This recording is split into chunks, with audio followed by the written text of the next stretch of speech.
N9 TV Telugu news కి స్వాగతం. Bulletin లో ముందుగా హెడ్లైన్స్.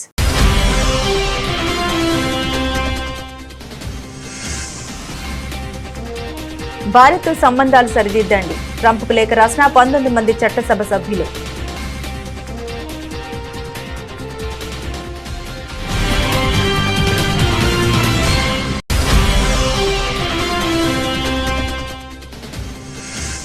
నవీ ముంబై అంతర్జాతీయ విమానాశ్రయం మొదటి దశ ప్రారంభించిన ప్రధాని మోదీ. ప్రతి ఒక్కరూ స్వదేశీ మంత్రాన్ని పాటించాలని ప్రజలకు పిలుపు.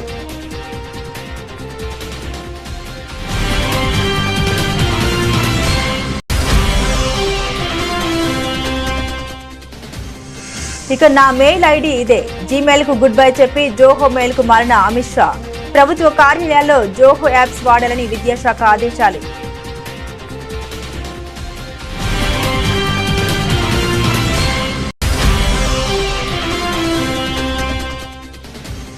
అయోధ్యధాంలో దక్షిణ భారతదేశంలోని ప్రముఖ సాధువుల విగ్రహాల ఆవిష్కరణ కార్యక్రమం. హాజరైన కేంద్ర ఆర్థిక మంత్రి నిర్మలా సీతారామన్, యూపీ సీఎం యోగి ఆదిత్యనాథ్.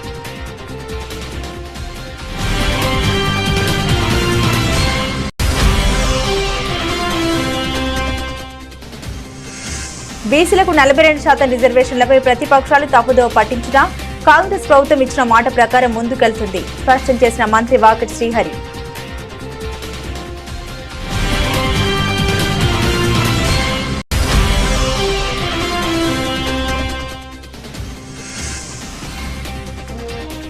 మరింత విజయవంతం చేద్దాం. ప్రధాని మోదీ ఏపీ పర్యటన ఏర్పాట్లపై సీఎం చంద్రబాబు సమీక్ష.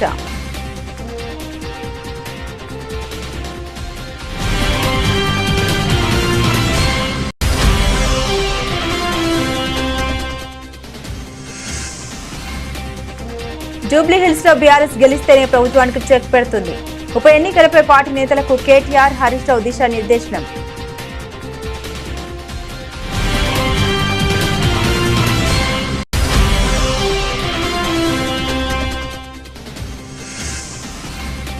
వైఎస్ జగన్ కలిసిన స్టీల్ ప్లాంట్ కార్మికులకు వైఎస్ఆర్సీపీ అండగా ఉంటుందని వైఎస్ జగన్ భరోసా.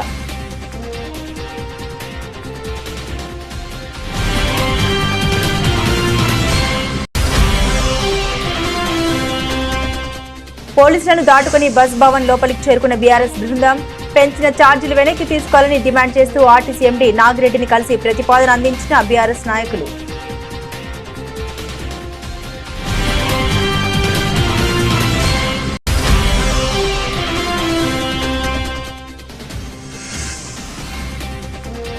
మా దగ్గర డిజిటల్ బుక్ ఉంది. జగన్ జోలికొస్తే సహించం. దేవినేని అవినాష్.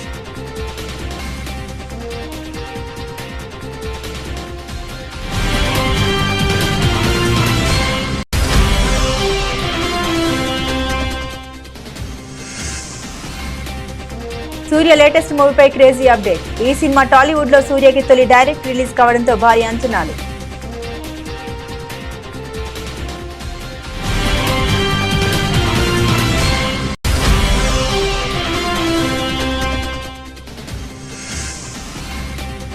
విశాఖలో నేడు హోరాహోరీ. మహిళల వన్డే ప్రపంచ కప్ లో దక్షిణాఫ్రికాతో భారత్ 3వ మ్యాచ్.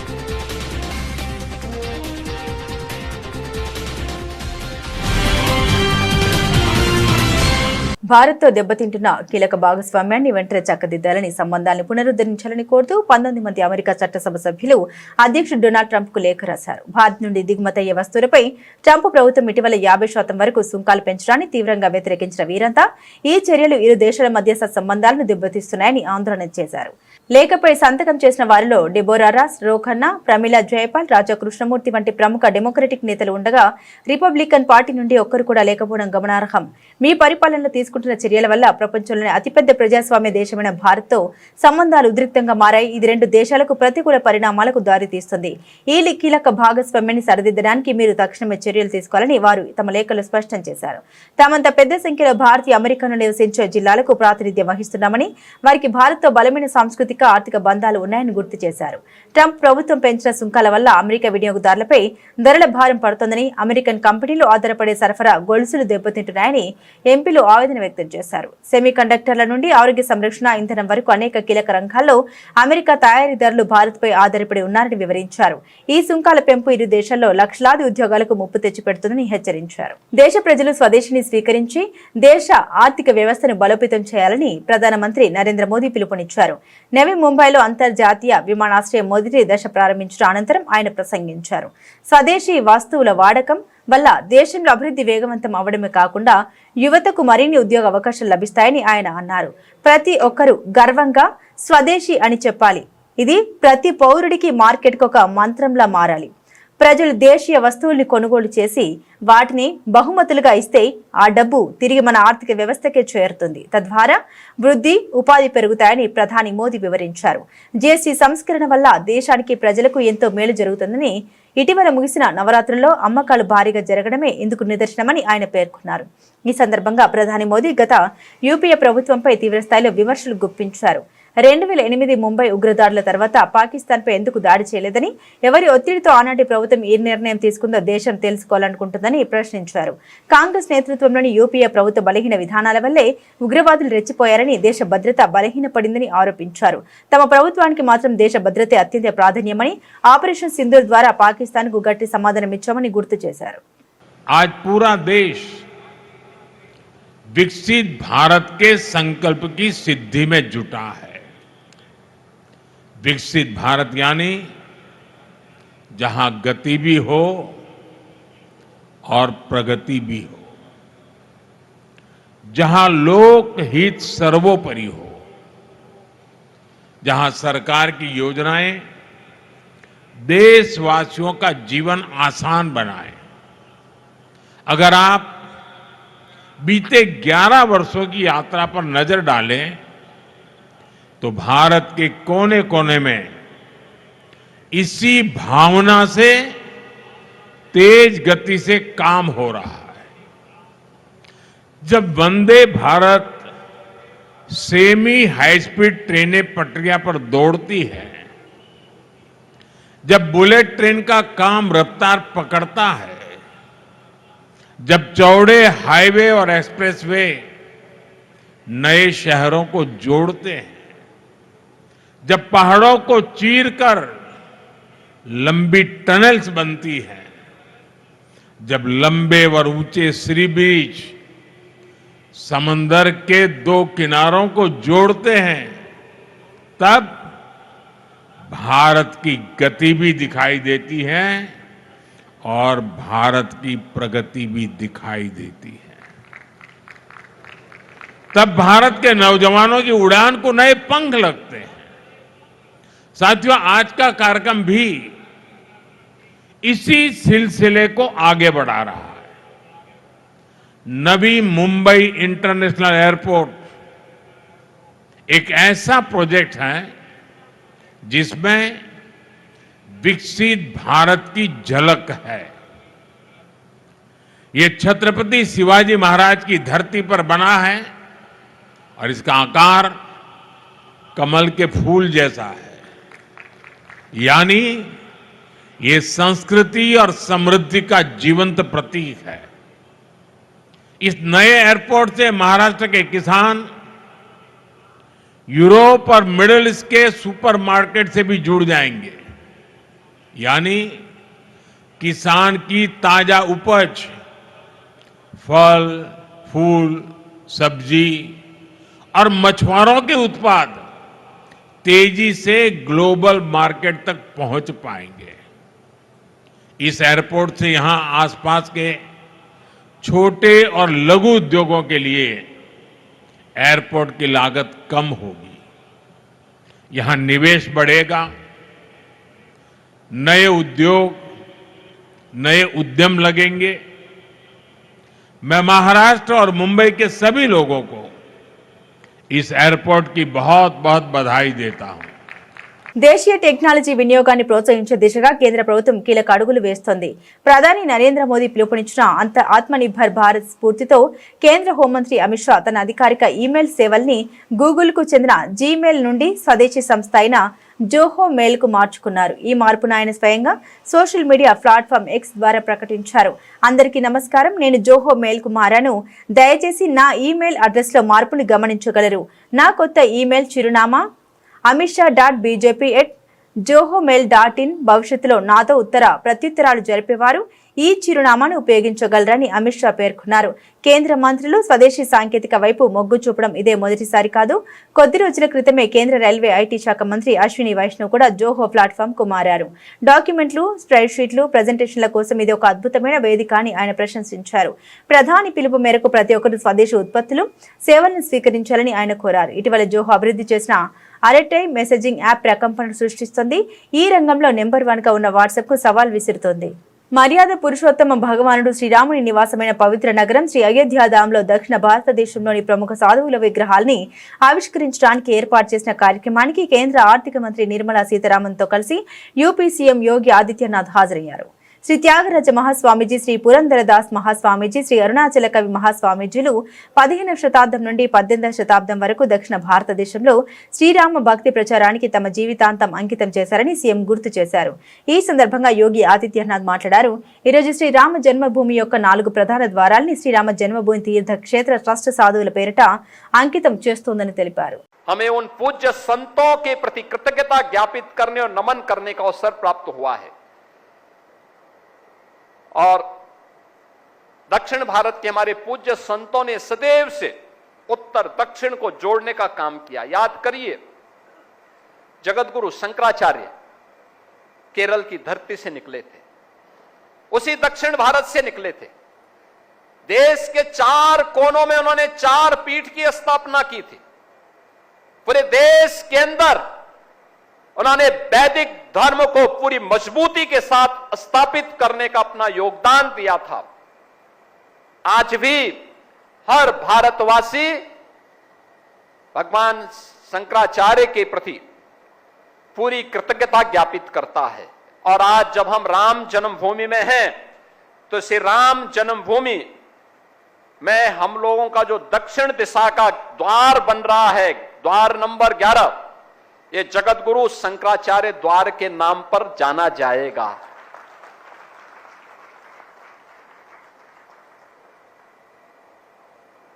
हम लोग जब सुग्रीव किला से, सुग्रीव किला इस भवन के ठीक पीछे से प्रारंभ होता है और वहां से हम लोग जब प्रवेश करेंगे श्री राम जन्मभूमि में तो जो प्रवेश द्वार प्राप्त होगा वह प्रवेश द्वार कहलाया जाएगा जगतगुरु रामानंदाचार्य जी के नाम पर. दक्षिण पूर्व द्वार जो गेट नंबर 3 है, यह जाना जाएगा जगतगुरु माधवाचार्य जी के नाम पर और उत्तर दिशा का द्वार जाना जाएगा जगतगुरु रामानुजाचार्य द्वार के नाम पर. यानी ये 4 महत्वपूर्ण द्वार हमारे उन 4 महत्वपूर्ण पूज्य संतों का, जिन्होंने भारतीय दर्शन, भारत की संस्कृति और भारत की परंपरा को आगे बढ़ाने के लिए अपना योगदान दिया. आज राम जन्मभूमि के 4 प्रमुख द्वार उन पूज्य संतों के नाम पर कृतज्ञता ज्ञापित करते हुए श्री राम जन्मभूमि मंदिर निर्माण ट्रस्ट के क्षेत्र के द्वारा भी ये समर्पित किया जा रहा है, कृतज्ञता ज्ञापित की जा रही है. मैं इसके लिए श्री राम जन्मभूमि तीर्थ क्षेत्र ट्रस्ट के अपने सभी पदाधिकारियों को हृदय से धन्यवाद देता हूं कि इन पूज्य संतों को, ये प्रधानमंत्री मोदी जी के एक भारत श्रेष्ठ भारत के अभियान का एक नया क्रम है, जिसमें हम उत्तर को दक्षिण से, दक्षिण को उत्तर से, पूरब को पश्चिम से, पश्चिम को पूरब से जोड़ करके एक भारत श्रेष्ठ भारत के निर्माण में अपना योगदान देंगे। బీసీలకు 42% రిజర్వేషన్లపై ప్రతిపక్షాలు తప్పుదోవ పట్టించినా కాంగ్రెస్ ప్రభుత్వం ఇచ్చిన మాట ప్రకారం ముందుకెళ్తూ ఉందని మంత్రి వాకిటి శ్రీహరి స్పష్టం చేశారు. ఈ విషయమై ఆయన హైదరాబాద్లోని గాంధీ భవన్లో మీడియాతో మాట్లాడారు. తమ ప్రభుత్వం చిత్తశుద్ధితో పనిచేస్తుందని తెలిపారు. ఈ రిజర్వేషన్ ప్రక్రియలో ఏ మార్పులు వచ్చినాయి, మరి పార్టీ పరంగా ఆ రోజు ఏ స్టాండ్ తీసుకున్నాం అనేది ప్రతి ఒక్కరికి విదితమే. సంవత్సరం కించి ఈ రిజర్వేషన్ ప్రక్రియని ఏదైతే రాహుల్ గాంధీ గారి ఆలోచన విధానం ఉందో, రేవంత్ రెడ్డి గారు ఏది ఇంప్లిమెంట్ చేయాలనుకుంటున్నారో, రాహుల్ గాంధీ గారు మన ప్రీతం ముఖ్యమంత్రి రేవంత్ రెడ్డి గారు ఆలోచన విధానం ప్రకారంగా 42% కట్టుబడి ఉన్నాం. 42% ద్వారానే ఖచ్చితంగా ఎలక్షన్స్ పోతామంటే కొంతమంది నవ్విండ్రు, వాళ్ళ పళ్ళే బయటపడ్డాయి. ఎంతవరకు మాట్లాడిండ్రు? కాంగ్రెస్ పార్టీ మోసం చేస్తుందన్నారు, చేయలేంది ఇవ్వలేంది ఇస్తుందని అన్నారు. రకరకాలుగా మాట్లాడి అందరి ఆలోచన విధానాన్ని పక్కతో పట్టించే ప్రయత్నం చేసిన సందర్భాలు మనం చాలా చూసాం. అయినా కూడా ఎక్కడ కూడా ఇచ్చిన మాట తప్పదు కాంగ్రెస్ పార్టీ. అది తెలంగాణ ఇచ్చిన విషయంలో కానివ్వండి, లేదా ప్రజా సంక్షేమ పథకాల విషయంలో కానివ్వండి, లేదా ఈరోజు 42% బీసీలకు వెనుకబడ్డ జాతులకు ఖచ్చితంగా విద్యా ఉద్యోగాల ఆర్థిక మరియు రాజకీయ పరంగా రిజర్వేషన్ ప్రక్రియని మేము ఖచ్చితంగా ఇస్తామని చెప్పిన మాట ఇది. కాంగ్రెస్ పార్టీ అంటే, కాంగ్రెస్ పార్టీ ఎప్పుడైతే ఏ విధంగా అయితే అసెంబ్లీలో మరి బిల్లులు పాస్ చేసి పంపించి ఇప్పుడు ఎక్కడ ఆగినో పిల్లలకి యావత్ రాష్ట్రానికే తెలుసు. బీసీ యువకులందరూ కూడా ఆలోచన చేస్తా ఉన్నారు. చాలా సందర్భాల్లో చెప్పాం, ఖచ్చితంగా ఇది ఒక ఉద్యమం లాగా ఉబుకుతుంది. ఆ రోజు ఖచ్చితంగా బీసీల ఆలోచన విధానాన్ని మీరు గాన అదే ఆ మార్గం నడవకపోతే రాబోయే రోజుల్లో ఖచ్చితంగా మీరు సమస్యలు ఎదుర్కొంటారని చెప్పాం. కానీ నవ్వుల పాలు చేసే ప్రయత్నం చేశారు, రకరకాలుగా మాట్లాడారు. ఇది కాంతి అని చేశారు, బట్టకాల్చి మీదేశారు. కానీ ఆ రోజైనా ఈ రోజు వాదనతోనైనా లేదా మొన్న సుప్రీంకోర్టులోనైనా పార్టీ స్టాండ్ ఇది. రాహుల్ గాంధీ గారి మాట విధానం ఇది. రేవంత్ రెడ్డి గారు మన ముఖ్యమంత్రి గారు తీసుకున్న నిర్ణయం ఇది. ప్రధానమంత్రి నరేంద్ర మోదీ ఆంధ్రప్రదేశ్ పర్యటనను రాష్ట్ర ప్రభుత్వం అత్యంత ప్రతిష్టాత్మకంగా తీసుకుంది. నెల 16న ప్రధాని మోదీ రాష్ట్రానికి రానున్న నేపథ్యంలో ఆయన పర్యటనపై ఏర్పాట్లపై ముఖ్యమంత్రి చంద్రబాబు సచివాలయంలో ఉన్నత స్థాయి సమీక్ష నిర్వహించారు. ఈ పర్యటనను గతంలో అమరావతి, విశాఖపట్నంలో జరిగిన కార్యక్రమాలను మించి విజయవంతం చేయాలని ప్రభుత్వం లక్ష్యంగా పెట్టుకుంది. ఈ పర్యటనలో భాగంగా ప్రధాని మోదీ మొదటి దశ ద్వాదశ జ్యోతిర్లింగం, అష్టాదశ శక్తిపీఠ క్షేత్రమైన శ్రీశైలాన్ని సందర్శించి బ్రహ్మరాంబ మల్లికార్జున స్వామివారిని దర్శించుకోనున్నారు. అనంతరం కర్నూలు జిల్లా ఓర్వకల్లు మండలం నన్నూరు గ్రామంలో ఏర్పాటు చేయనున్న భారీ బహిరంగ సభలో ఆయన పాల్గొని ప్రసంగిస్తారు. కేంద్ర ప్రభుత్వం ప్రవేశపెట్టిన జీఎస్టీ 2.0 సంస్కరణకు మద్దతుగా రాష్ట్ర ప్రభుత్వం నిర్వహిస్తున్న జీఎస్టీ సంస్కరణ ఉత్సవ కార్యక్రమాల్లో భాగంగా ఈ సభను నిర్వహిస్తున్నారు. దసరా నుండి దీపావళి వరకు జరుగుతున్న ఈ ఉత్సవాల్లో భాగంగా ప్రధాని సభను విజయవంతం చేసేందుకు ప్రభుత్వం అన్ని చర్యలు తీసుకుంటుంది. సమీక్ష సందర్భంగా ముఖ్యమంత్రి అధికారులకు పలు కీలక ఆదేశాలు జారీ చేశారు. వాతావరణ పరిస్థితుల్ని దృష్టిలో ఉంచుకొని పటిష్టమైన ఏర్పాట్లు చేయాలని సూచించారు. సభకు హాజరయ్యే ప్రజలకు ఎలాంటి అసౌకర్యం కలగకుండా తాగునీరు, ఆహార సదుపాయాలు కల్పించాలని స్పష్టం చేశారు. జూబ్లీహిల్స్ ఉప ఎన్నికల్లో బీఆర్ఎస్ గెలుపొందినప్పుడే రాష్ట్ర ప్రభుత్వానికి అడ్డుకట్ట వేయగలమని BRS working president KTR senior MLA Harish Rao స్పష్టం చేశారు. ఉప ఎన్నికల్లో ఐక్యంగా పనిచేసి పార్టీ అభ్యర్థి మాగంటి సునీత విజయానికి కృషి చేయాలని వారు పిలుపునిచ్చారు. జూబ్లీహిల్స్ ఉప ఎన్నికలపై కేటీఆర్, హరీష్ రావు పార్టీ నేతలకు దిశానిర్దేశం చేశారు. ఈ సందర్భంగా వారు మాట్లాడారు. కాంగ్రెస్ ప్రభుత్వంపై ప్రజల్లో వ్యతిరేకత నెలకొందని తెలిపారు. దీన్ని సమర్థవంతంగా ఉపయోగించుకోవాలని సూచించారు. ఎన్నికల బాధ్యతలు అప్పగించిన మాజీ మంత్రులు, ఎమ్మెల్యేలు, ఎమ్మెల్సీలు, ఇన్ఛార్జీలు సమన్వయంతో పనిచేయాలని అన్నారు. ఎవరికి అప్పగించిన పనులకు వారు పూర్తి స్థాయిలో బాధ్యత వహించాలని తెలిపారు. బాకీ కార్డుల ద్వారా విస్తృత ప్రచారం నిర్వహించాలని సూచించారు. ఉదయం, సాయంత్రం వేళల్లో పాదయాత్ర చేపట్టాలని తెలిపారు. బూత్ కమిటీల్లో నిరంతరం ఓటర్లతో సంప్రదింపులు జరపాలని పేర్కొన్నారు. ఉప ఎన్నికల్లో బీఆర్ఎస్ గెలవాలని ఆకాంక్షించారు. ప్రచార చివరి దశలో రోడ్డు షోలు నిర్వహించాలని నిర్ణయించారు. వైఎస్ఆర్ కాంగ్రెస్ పార్టీ అధ్యక్షుడు, మాజీ ముఖ్యమంత్రి వైఎస్ జగన్మోహన్ రెడ్డికి విశాఖ స్టీల్ ప్లాంట్ కార్మికులు కలిశారు. ఇవాళ వైఎస్ జగన్ విశాఖ జిల్లాలో పర్యటిస్తూ ఉండగా స్టీల్ ప్లాంట్ కార్మికులు కలిసి తమ సమస్యలపై వినతి పత్రం అందించారు. వారి సమస్యలు సావధానంగా విన్న వైఎస్ జగన్ స్టీల్ ప్లాంట్ కార్మికులకు వైఎస్ఆర్సీపీ అండగా ఉంటుందని భరోసా ఇచ్చారు. కూటమి నేతల్ని నమ్మి ఓటు వేసినందుకు తమను నిలువునా మోసం చేశారని గంగపుత్రుల ఆవేదన వ్యక్తం చేశారు. విశాఖ పర్యటనలో వైఎస్ జగన్ ను బల్క్ డ్రగ్ పార్క్ బాధితులు కలిశారు. కాలుష్యకారక పరిశ్రమలు తమకు వద్దని మత్స్యకారులు వైఎస్ జగన్ దృష్టికి తీసుకొచ్చారు. నక్కపల్లి మండలానికి చెందిన 16 గ్రామాల మత్స్యకారులు తరలివచ్చి వైఎస్ జగన్ కు తమ బాధలు చెప్పుకున్నారు. బల్క్ డ్రగ్ పార్కును అడ్డుకోవాలని బాధితులు వినతి పత్రం అందించారు. ప్రైవేటీకరణకు వ్యతిరేకంగా వైఎస్ఆర్ కాంగ్రెస్ పార్టీ ఎప్పుడు మీకు తోడుగా ఉంటుంది.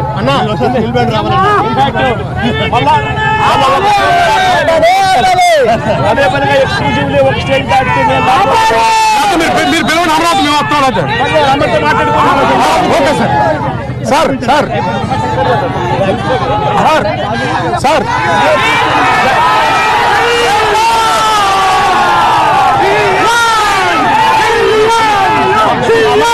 సపోర్ట్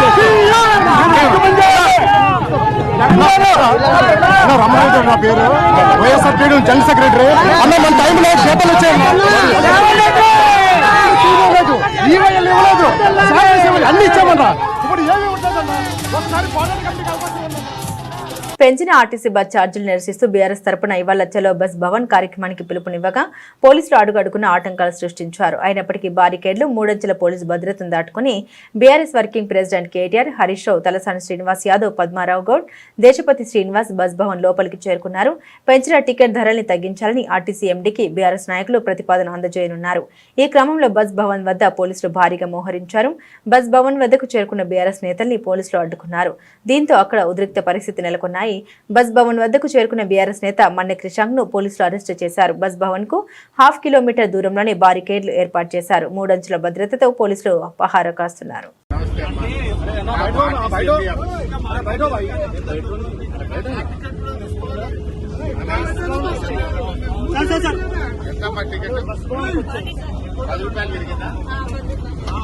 మొన్న 30 ఉంటే 40. చూడండి, ఇప్పుడు మెహదీపట్నం నుంచి ఆర్టీసీ ఎండీ ఆఫీస్ నిన్నటి దాకా 30 రూపాయలు ఉండే. ఇప్పుడే కండక్టర్ అమ్మ టికెట్ ఇచ్చింది, 40 రూపాయలకు టికెట్ ఇచ్చింది. అంటే 10 రూపాయలు పెరిగింది. రోజుకు 10 రూపాయలు పోయేటప్పుడు వచ్చేటప్పుడు 10 రూపాయలు, 20 రూపాయలు. అంటే నెలకు 600 రూపాయలు ఒక పేద మధ్యతరగతి ప్రజల మీద రేవంత్ రెడ్డి ప్రభుత్వం వేసిన భారం. అంటే ఈ రోజు ఇది చాలా దుర్మార్గమైనటువంటి విషయం. 600 రూపాయల భారం గల ప్రతి పేద మధ్యతరగతి ప్రజల మీద రేవంత్ రెడ్డి గారు వేశారు. కేసీఆర్ గారు ప్రభుత్వం ఉన్నప్పుడు సంవత్సరానికి 1500 కోట్లు మేము ఆర్టీసీకి గ్రాంట్ గా ఇచ్చాం. 1500 కోట్లు ఇచ్చాం. ఈయన మహాలక్ష్మి అని చెప్పినాడు. కనీసం మహాలక్ష్మి డబ్బులు కూడా ఇవాళ రేవంత్ రెడ్డి గారు ఆర్టీసీకి ఇవ్వకపోవడం వల్ల పాపం ఈ కండక్టర్లకు, డ్రైవర్లకు రావాల్సిన పీఆర్సీ ఎరియర్స్ రావడం లేదు, పీఆర్సీ రావడం లేదు. ఆర్టీసీ ప్రైవేట్ పరం అవుతుంది. ఇప్పుడు ఈ కండక్టర్ పరిస్థితి రేపు ఏమైతుంది? ఎలక్ట్రిక్ బస్ వస్తే పిల్లలకు ఫ్రీ అని చెప్పి పురుషుడికి డబుల్ ఛార్జ్ చేసి పిల్లల బస్ పాస్ల ధరలు పెంచితే మరి కుటుంబం మీద భారం పడుతుందా పడదా ఇది ప్రభుత్వం చెప్పాలా. బీఆర్ఎస్ ప్రభుత్వం ఉన్నప్పుడు నెలకు 120 కోట్ల మరి గ్రాంట్ ఆర్టీసీకి ఇచ్చి సంవత్సరానికి 1500 కోట్ల గ్రాంట్ ఇచ్చి ఆర్టీసీని కాపాడుకునే ప్రయత్నం చేస్తున్నారు. మీరు ఇవాళ 2 పనులు చేస్తున్నారు. ఒకటి, ఎవరైతే పబ్లిక్ ట్రాన్స్పోర్ట్ ని, ప్రజా రవాణాను వాడే పేదలు ఉన్నారో, మధ్యతరగతి ప్రజలు ఉన్నారో వాళ్ళని నడ్డి విడిచే ప్రయత్నం చేస్తున్నారు. అట్లాగే మరొక వైపు ఆర్టీసీని ప్రైవేటీకరించే ప్రయత్నం చేస్తా ఉన్నారు. కార్గో సర్వీసులు గతంలో 100 కోట్లు ఆర్జించేది సంవత్సరానికి ఆర్టీసీ కార్గో. కేసీఆర్ గారు ప్రారంభించారు కార్గో సేవలను. మరి మీ ప్రభుత్వం ఇవాళ ప్రైవేట్ వాళ్ళకు అప్పచెప్పి నెలకు 3 కోట్లకే, అంటే సంవత్సరానికి 36 కోట్లకే మరి కార్గో సేవలను కూడా ప్రైవేట్ పరం చేసింది. అట్లాగే ఆర్టీసీని కూడా ప్రైవేట్ పరం చేయాలనే ఆలోచన కనబడతా ఉన్నది. ఒక కుక్కను చంపే ముందు పిచ్చి కుక్కను ఎట్లయితే ముద్రేస్తారో ఆర్టీసీ నష్టాల్లో ఉన్నది అని చెప్పి ఇవాళ కార్పొరేషన్ తీసుకుపోయేటట్టు ఒక్కొక్కడు, ఎందుకంటే ఎలక్ట్రిఫికేషన్ పేరు మీద ప్రైవేట్ వాళ్ళకి అప్పచెప్పడం, ఉద్యోగులను తీసేయడం. Don't think you don't know. I will not agree. No, that's what I'm saying. Maybe you don't know, but it looks like it's a conspiracy. ఇప్పుడు కార్గో ప్రైవేటైజ్ చేసిండ్రు, ఎలక్ట్రిఫికేషన్ పేరు మీద ప్రైవేటైజ్ చేస్తుండ్రు, నెక్స్ట్ ఆర్టీసీ ప్రైవేటైజ్ చేస్తారు. Automatic ఒకటి ఏం చెప్తున్నారు? దీనికి నష్టాలు ఉన్నాయి. ఫ్రీ బస్సు పెట్టి లాభాలు వచ్చినాయని మీరే చెప్తారు, గవర్నమెంటే చెప్పారు. వాళ్ళు ఇప్పుడు నష్టాలు వచ్చినాయని చెప్తున్నారు. నష్టాల పేరు మీద ప్రైవేటైజేషన్ కార్గోని ఇచ్చేసినారు. కార్గో తర్వాత నెక్స్ట్ ఎలక్ట్రిఫికేషన్, ఆ తర్వాత మొత్తం ఆర్టీసీ. ఏమైతుంది నెక్స్ట్? అల్టిమేట్ గా స్టేట్ మొత్తం ప్రైవేటైజేషన్ అంతేగాని అటువంటి ఆలోచన రాసియండి. మరి లేదు ప్రైవేటైజ్ చేయమని రాసియండి. రాసియండి, నేను లేదు చేయండి. ఇప్పుడు వరకు నేను అర్థం చేసుకోవాలి. అటువంటి ఆలోచన అట్లా చెప్పండి. మీరు చెయ్యమని ఎట్లంటారు? మీకేం తెలుసు? మీకు తెలియనప్పుడు తెలియదానండి, అంతే కదా, గవర్నమెంట్ డిసిషన్ అది. ఈ రోజు వరకు మా మా మా ముందని చెప్పింది కానీ నేను అర్థం చేసుకున్న అటువంటి ఆలోచన గవర్నమెంట్ ఆఫ్ ఇండియా ప్రాసెస్ ప్రకారం దాదాపు 2000 బస్సులు మనకి ఇస్తామన్నారు. మేము బయట పోయి చెప్పాలన్నా, ఆర్టీసీ ఎంపీ గారు చెప్పారు ప్రైవేటైజేషన్ జరగబోదు అని, కార్మికులకు ఖచ్చితంగా హామీ ఇస్తామని చెప్పాలి. చెప్పండి సార్. చెప్పమంటారా? ఎంపీ గారు చెప్తున్నారు ప్రైవేటైజ్ కానీ అన్నాడు, కంపల్సరీ ఉంటుంది, ఆర్టీసీ ఉంటుంది చెప్పాలి. చెప్పండి. సరే. అధికార కూటమి ప్రభుత్వంపై ప్రత్యేకించి విజయవాడ ఎంపీ కేశినేని చిన్నిపై వైసీపీ నేతలు తీవ్రస్థాయిలో విరుచుకుపడ్డారు. రెడ్ బుక్ లో పేజీలు చింపితే చిరిగిపోతాయి, కానీ మా దగ్గర డిజిటల్ బుక్ ఉంది, గుర్తు పెట్టుకోండి అంటూ ఎన్టీఆర్ జిల్లా వైసీపీ అధ్యక్షుడు దేవినేని అవినాష్ తీవ్ర హెచ్చరికలు జారీ చేశారు. జగన్ జోలికొస్తే చిన్ని నీచమైన బతుకును బయటపెడతామని వ్యాఖ్యానించారు. ఎన్టీఆర్ జిల్లా వైసీపీ విస్తృత స్థాయి సమావేశంలో దేవినేని అవినాష్ మాట్లాడారు. ఎంపీ అంటే మనీ ప్యాకింగ్ సర్వీసెస్ గా మారిపోయిందని ఎద్దేవా చేశారు. విజయవాడ ఉత్సవాల పేరుతో ఎంపీ పెద్ద ఎత్తున దోచుకున్నారని, హైదరాబాద్ లో అనేక స్కామ్లకు పాల్పడ్డారని ఆయన సంచలన ఆరోపణ చేశారు.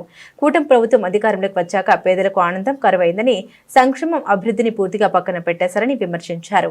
ఎన్ని ఇబ్బందులు పెట్టినా కార్యకర్తలు పార్టీకి అండగా ఉన్నారని, 2029లో వైసీపీ అధికారంలోకి రావడం ఖాయమని ఆయన ధీమా వ్యక్తం చేశారు. ఈ రోజు గతంలో జగన్మోహన్ రెడ్డి గారి ఒక నాయకత్వంలో ప్రతి పండగ మనం సంతోషంగా జరుపుకునేవాళ్ళం.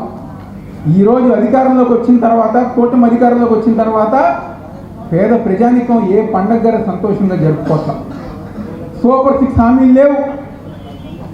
ఏదైతే ఆ రోజు సంక్షేమ పథకాలతో మన రాష్ట్రం అంతా గారు సంతోషంగా ఉంటే, ఈరోజు సంక్షేమ పథకాలు లేకుండా ఈరోజు ప్రజానికాన్ని మోసం చేసింది చంద్రబాబు నాయుడు యొక్క ప్రభుత్వం.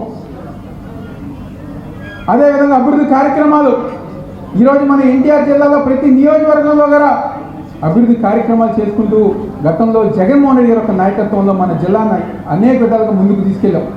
కానీ ఈరోజు కూటమి ప్రభుత్వం వచ్చిన తర్వాత ఒక్క అభివృద్ధి కార్యక్రమం గారికి చేయకుండా ఈరోజు ప్రజానికాన్ని మోసం చేసే విధంగా ఏ కార్యక్రమం చేసినా, ఏ పని చేసినా ఈరోజు స్థానికంగా ఉన్న ఎంపీ కానివ్వండి, ఎమ్మెల్యేలు కానివ్వండి, లేకపోతే కింద మండల లెవెల్, గ్రామ లెవెల్లో ఉన్న కూటమి నాయకులు ప్రజానికం దగ్గర డబ్బులు తీసుకుని వాళ్ళని ఇబ్బంది పెట్టే విధంగా ఈరోజు ముందుకెళ్తున్నారు జరుగుతాయి.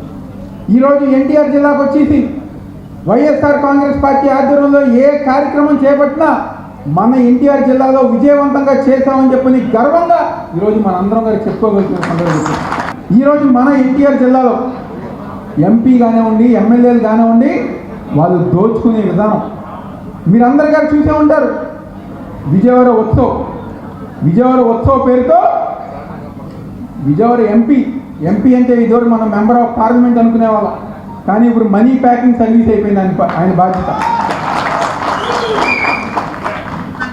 100 కోట్లు వసూలు చేసి ఈరోజు మేము అదేదో గొప్పగా చేస్తామని చెప్పి నాకు చెప్పుకుంటాం. స్వయాన తన కుటుంబ సభ్యులు కేశినేని చిన్ని అనే వ్యక్తి పారిపోయారు, కనపడట్లేరని చెప్పని పేపర్లో యాడ్ చేశారు. నువ్వు హైదరాబాద్లో చేసిన స్కాములు కానివ్వండి, అమెరికాలో విద్యార్థులు ఒక జీవితాలతో ఆడుకున్న స్కాములు కానివ్వండి, మా నాయకుడు జగన్మోహన్ రెడ్డి గారి జోలికి వస్తాం ప్రతి ఒక్కరి గారు నీ జాతకం బయట పెట్టే బాధ్యత నేను తీసుకున్నాను. కోలీవుడ్ స్టార్ హీరో సూర్య తన 46వ చిత్రంతో టాలీవుడ్ ఆడియన్స్ ముందుకు రానున్నారు. ప్రస్తుతం సూర్య 46 పేరుతో పలు భాషల్లో నిర్మితమవుతున్న ఈ చిత్రానికి వెంకీ అట్లూరి దర్శకత్వం వహిస్తున్నారు. పూర్తి స్థాయి ఫ్యామిలీ ఎంటర్టైనర్ గా రూపొందుతున్న ఈ సినిమా టాలీవుడ్ లో సూర్యకి తొలి డైరెక్ట్ రిలీజ్ కావడంతో భారీ అంచనాలు నెలకొన్నాయి. ఈ సినిమా తాజా షెడ్యూల్ ఈస్ట్ యూరోప్ లోని బెలారస్ లో జరుగుతుంది. అక్కడి అందమైన లొకేషన్లలో ఓ గ్రాండియర్ యాక్షన్ సీక్వెన్స్ తో పాటుగా ఓ మెలోడీ సాంగ్ ను చిత్రీకరిస్తున్నట్లు సమాచారం. ఈ యాక్షన్ ఎపిసోడ్ ను చాలా ప్రత్యేకంగా రూపొందిస్తున్నారని వర్గాలు తెలిపాయి. ఈ చిత్రంలో సూర్యకు జోడిగా మలయాళ నటి మమితా బైజు నటిస్తున్నారు. ఆమెకి ఇది తమిళంతో పాటు టాలీవుడ్ లో తొలి సినిమా కావడంతో ఈ మూవీ ద్వారా ఆమెకు పాన్ ఇండియా గుర్తింపు లభించే అవకాశం ఉంది. అలాగే రవీనా టండన్, రాధికా శరత్ కుమార్, భవానీ శ్రీ తదితరులు కీలక పాత్రలో నటిస్తున్నారు. ఓ ఫ్యామిలీ డ్రామా నేపథ్యంలో అన్ని తరాల పాత్రలు కలగలిసిన చిత్రంగా ఇది రూపొందుతుంది. ఈ చిత్రానికి సంగీతాన్ని అందిస్తున్న జీవి ప్రకాష్ కుమార్ ఇప్పటికే పలు హిట్స్ ఆల్బమ్స్ అందించిన విషయం తెలిసిందే. బెస్ట్ మ్యూజిక్ డైరెక్టర్ లో ఆయన ఒకరు. సూర్య 46 సినిమాకు కూడా ఆయన వైవిధ్యమైన సంగీతం అందిస్తారని ఫ్యాన్స్ భావిస్తున్నారు. స్వదేశంలో జరుగుతున్న మహిళల వన్డే ప్రపంచ కప్ 2025లో వరుస విజయాలతో దూసుకెళ్తున్న భారత జట్టు నేడు అసలైన సవాల్కు సిద్ధమైంది. తొలి 2 మ్యాచ్ల్లో శ్రీలంక పాకిస్తాన్పై గెలిచినప్పటికీ ఇప్పుడు బలమైన దక్షిణ ఆఫ్రికాతో కీలక పోరుకు దిగుతోంది. విశాఖపట్నంలోని ఏసీఏ వీడీసీఏ స్టేడియం ఈ ఆసక్తికర సమరానికి వేదిక కానుంది. ఈ మ్యాచ్ మధ్యాహ్నం 3 గంటలకు మొదలవుతుంది. టోర్నీలో హ్యాట్రిక్ విజయం సాధించి సెమీఫైనల్ అవకాశాన్ని మరింత మెరుగుపరచుకోవాలని టీమిండియా పట్టుదలగా ఉంది. కంగారు పెడుతున్న స్టార్ల ఫామ్ గత 2 మ్యాచ్ల్లో భారత్ గెలిచిన బ్యాటింగ్ విభాగంలో కొన్ని ఆందోళన ఉన్నాయి. ముఖ్యంగా captain Harmanpreet Kaur, vice captain Smriti Mandhana వంటి కీలక క్రీడాకారులు ఇప్పటి వరకు పెద్దగా రాణించలేదు. అయితే ప్రతిక రావల్, హార్లిన్ డియోల్, దీపి శర్మ, రిచా ఘోష్ వంటి మిగతా బ్యాటర్లు నిలకడగా పరుగులు సాధించడం జట్టుకు ఊరటనిస్తోంది. బలమైన బౌలింగ్ లైనప్ ఉన్న దక్షిణాఫ్రికాను ఎదుర్కోవాలంటే స్టార్ బ్యాటర్లు ఫామ్లోకి రావడం అత్యంత కీలకం. మరోవైపు భారత బౌలింగ్ విభాగం పటిష్టంగా కనిపిస్తుంది. పేసర్ క్రాంతి గౌడ్ అద్భుతమైన ఫామ్ లో ఉండగా స్పిన్నర్లు దీప్తి శర్మ, స్నేహ్ రాణా, శ్రీచరణి కూడా ప్రత్యర్థుల్ని కట్టడి చేస్తున్నారు. విశాఖ పిచ్ స్పిన్ కు అనుకూలించే అవకాశం ఉండడంతో వీరు ఈ మ్యాచ్ లో కీలక పాత్ర పోషించవచ్చు. ఇక దక్షిణాఫ్రికా జట్టు తొలి మ్యాచ్ లో ఇంగ్లాండ్ తో ఓడినా రెండో మ్యాచ్ లో న్యూజిలాండ్ పై భారీ విజయం సాధించి ఆత్మవిశ్వాసంతో బరిలోకి దిగుతుంది. బులెటిన్ ముగించే ముందు హెడ్లైన్స్ మరోసారి.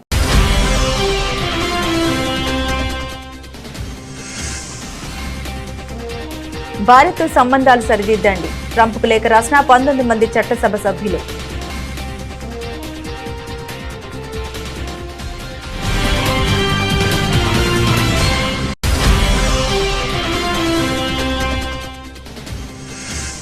నవీ ముంబై అంతర్జాతీయ విమానాశ్రయం మొదటి దశ ప్రారంభించిన ప్రధాని మోదీ.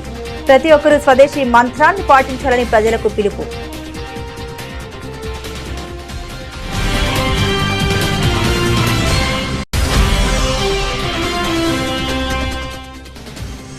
ఇక నా మెయిల్ ఐడి ఇదే, జీమెయిల్ కు గుడ్ బై చెప్పి జోహో మెయిల్ కు మారిన అమిత్ షా. ప్రభుత్వ కార్యాలయాల్లో జోహో యాప్స్ వాడాలని విద్యాశాఖ ఆదేశాలు.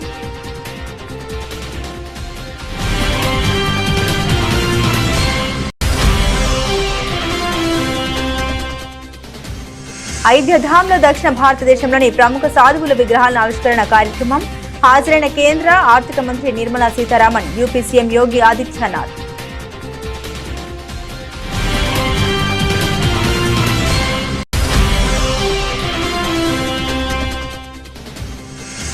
బీసీలకు 42% రిజర్వేషన్లపై ప్రతిపక్షాలు తప్పుదోవ పట్టించినా కాంగ్రెస్ ప్రభుత్వం ఇచ్చిన మాట ప్రకారం ముందుకెళ్తుంది, స్పష్టం చేసిన మంత్రి వాకటి శ్రీహరి.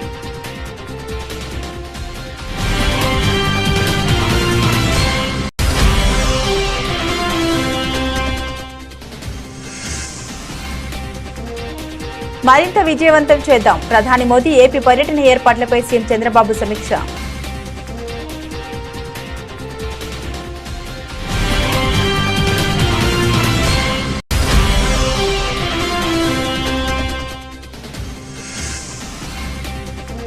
జూబ్లీహిల్స్ లో బీఆర్ఎస్ గెలిస్తేనే ప్రభుత్వానికి చెక్ పెడుతుంది. ఉప ఎన్నికలపై పార్టీ నేతలకు కేటీఆర్, హరీష్ రావు దిశానిర్దేశనం.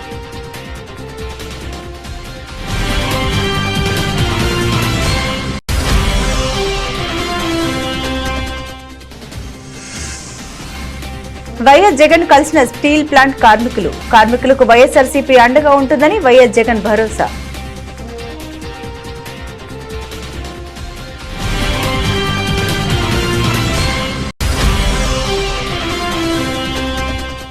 పోలీసులను దాటుకుని బస్ భవన్ లోపలికి చేరుకున్న బీఆర్ఎస్ బృందం పెంచిన ఛార్జీలు వెనక్కి తీసుకోవాలని డిమాండ్ చేస్తూ ఆర్టీసీ ఎండీ నాగిరెడ్డిని కలిసి ప్రతిపాదన అందించిన బీఆర్ఎస్ నాయకులు.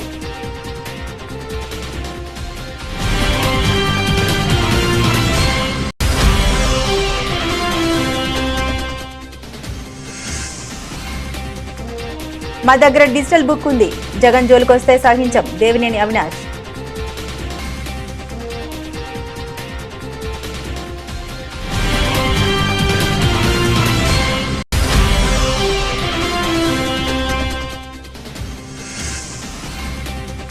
సూర్య లేటెస్ట్ మూవీపై క్రేజీ అప్డేట్. ఈ సినిమా టాలీవుడ్ లో సూర్యకి తొలి డైరెక్ట్ రిలీజ్ కావడంతో భారీ అంచనాలు.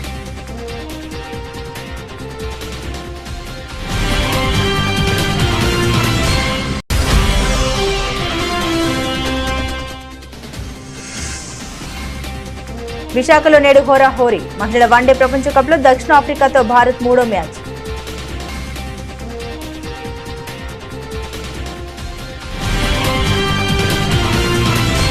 ఇవి బులెటిన్లోని విశేషాలు. తిరిగి మరో బులెటిన్తో మళ్ళీ కలుసుకుందాం. అంతవరకు సెలవు. నమస్కారం.